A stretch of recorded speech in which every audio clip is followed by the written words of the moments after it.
Ready?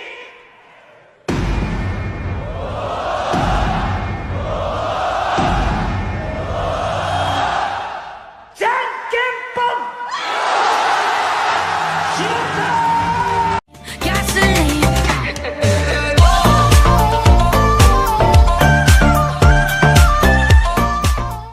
Yo, what is up, guys? Welcome back to another video, this time with the first episode of Clash Academy, where we teach you players how to get good. But you know what I like a lot more than materialistic things?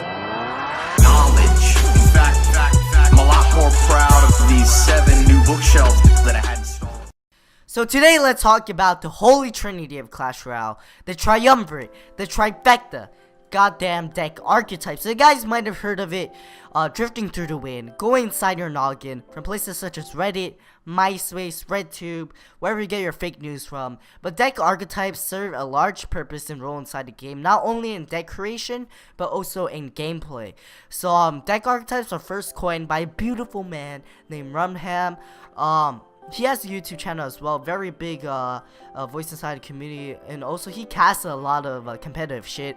But Rumham, he played a lot of competitive card games, and he adapted multiple terms from those card games, such as like Hearthstone, Magic the Gathering, and adapted it to Clash Royale, and it suited pretty well for the game. And now we're here, and deck archetypes are very vital for anybody who wants to investigate how exactly they're going to master a few decks and use it during their battles. So the first deck inside the 3 deck archetypes are the beefy beatdown. The beatdown deck archetype, and then we have the siege, the crafty siege, and then we have the control deck archetype. So basically we have the representatives, the classic decks for each deck archetype. They mature like fine wine, and we have them all here.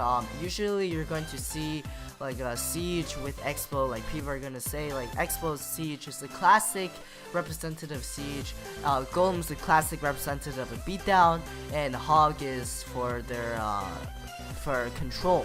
So basically what beatdown is they want to build up that death ball push. They want to be the aggressor. They want to build that push that you cannot defend. They're basically fucking Dr. Doofenshmirtz from Phineas and Ferb. They will take down your tower in a matter of seconds.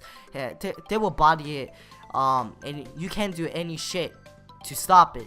So beatdown, they usually rely on things such as pump and things such as very beefy troops such as Baby Dragon or Electro Wizards, things such as that allows you to aggressively attack your opponent with things that your opponent cannot stop in one single push, with every single card inside of it that allows your push to get through at the end. So the very opposite is the siege deck archetype. The siege deck archetype is not the aggressor, but it is the defender. It wants your opponent to attack into you, to come into its trap, so that it doesn't build an elixir advantage per se, but it builds a troop advantage.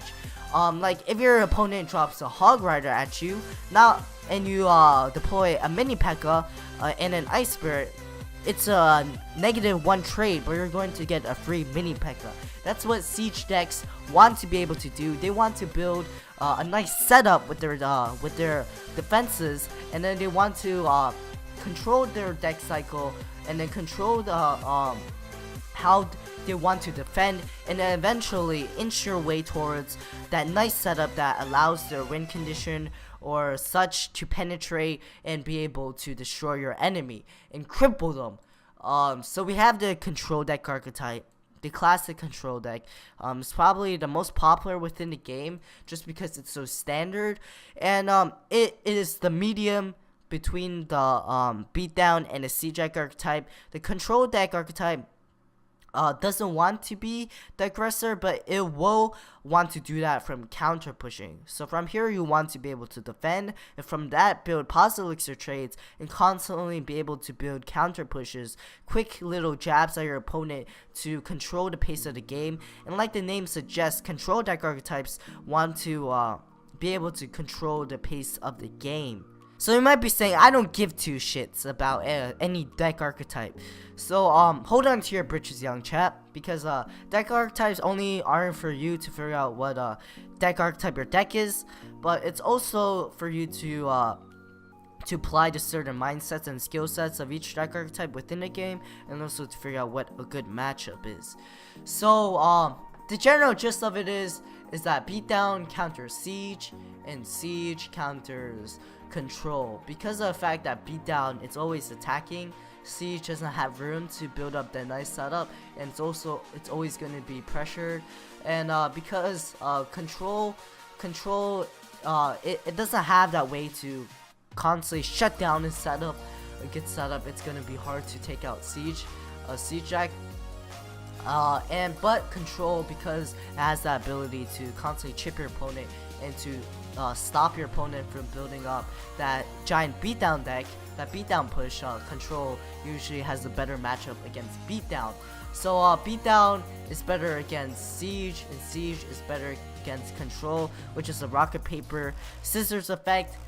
And you're gonna be saying like, what the fuck? Like how come like Siege doesn't always win against Control? So at the highest level of play, Siege won't always beat Control, Control won't always beat Beatdown, and Beatdown won't always beat goddamn Siege, because of the fact that you can use if you have a well-balanced deck, even though you're a Siege deck or a Beatdown deck, you can still use the mindsets of other deck and have a Beatdown play.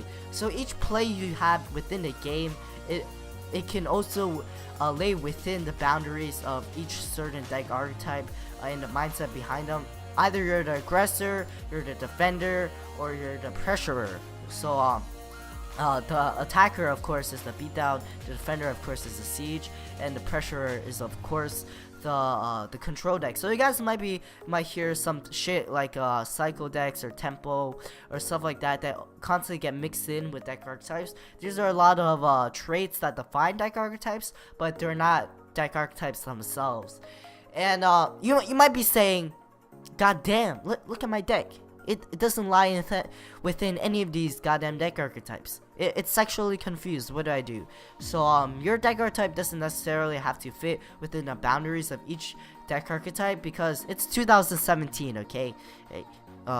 Humanity is fucked up if it forces you to fit into each deck archetype. But oh god, but deck archetypes, it usually lies within one, but a good example of a deck that doesn't really fit inside one exactly is like Royal Giant. It has the ability of Siege to build this nice setup, but it also has the ability of Beatdown to have this tank and its support and to build that nice very hard to do with push. So Royal Giant is a good example. But within the game, say you're a Control deck, like Hog Rider in your, or like Spellbait, you're fighting against Expo. Spellbait against Expo is a terrible matchup. You have a shit ton of squishy troops like a Goblin Gang, Scar Army, and such, and it's hard to be able to deal with the Expo and to constantly shut it down. So you want to be able to play like a Beatdown player, to be able to take on that Expo and to serve the role of a Beatdown player. You want to conserve your very big tanky troops such as Knight and so forth, distract your Expo, and then constantly come at them to force them to not even be able to play the Expo. Constantly play Goblin Barrels, constantly play Princesses, pressure them so much that they can't even play the Expo, and when they do have enough elixir to play the Expo, you have the necessarily the defensive card to be able to deal with the Expo. So things such as that are very tricky, and you have to be able to identify when to do these things. And like these types are very, very important when, say, like dealing with like dropping your giant in the front or dropping your giant in the back. If you're a giant deck and you're fighting against a golem deck, you don't want to drop your giant deck in the back. You're just gonna get out beatdown. Golem deck is a far bigger beatdown than a giant deck will ever be. It just poses a far bigger threat, and it will pose a larger, a way beefier push than the giant deck. So you're gonna have to finesse them. You're gonna show them some sauce. You're gonna drop your giant on the bridge on the other lane to pressure them. Like a siege deck, you're gonna try to build up that setup and distract your beatdown. Oh, I mean, sorry, like a control deck, you want to build, you want to distract your enemy and force your opponent to invest elixir on the opposite side with your giant. You're not going to want to play like a beatdown player if you're a giant deck and you're fighting against a golem deck.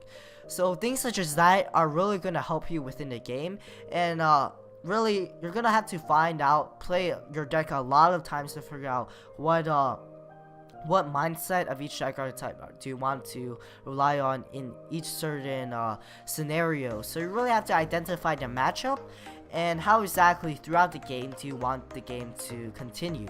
Because really, if you're gonna play the same attack and the same defense every single time, they're gonna find a way to outmaneuver you and change up how they attack and how they defend. And really, it's identifying which deck archetype mindset serves you the best at each certain scenario.